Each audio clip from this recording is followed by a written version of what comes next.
Okay, the next property, exponential property that we're going to address is the quotient rule. When dividing powers, think about multiplication and division as inverses. Well, when dividing powers with the same base, subtract the exponent. So when it was the product rule, when we multiplied powers with the same base, you added. Well, the inverse of multiplication is division. The inverse of addition is subtraction.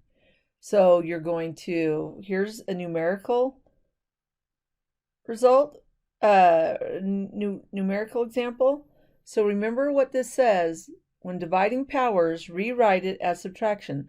So you're going to just rewrite the base, then you take the numerator and you subtract the denominator, which is what we did right down here.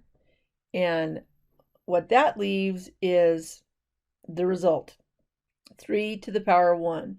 If that would have been 3 to the 4th, well, then you would simplify that. 3 to the 4th is 81. If that would have been 3 to the negative 2nd, you would rewrite that as 1 over 3 squared, which would be 3 squared is 9, 1/9. So on numerical problems, you're going to have to simplify till you have just a single number. When you have a variable, the same process, you rewrite the base number in the numerator, not the denominator. Then you take the numerator exponent and you subtract the denominator exponent. Ooh, that has a negative exponent, so remember what happens there.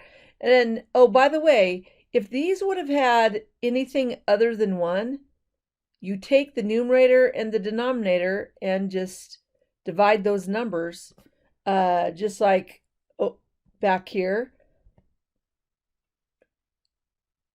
You multiplied, you put those in a separate set of parentheses. That's just a tip, is to think about it that way. And then we're going to keep going. So 1 divided 1 is 1. And then 1 subtract 2 is 1 to the negative first. And then remember, a negative exponent tells you to do the inverse, which is 1 over x to the positive 1. And that would be the result. All right, that's it for the quotient rule.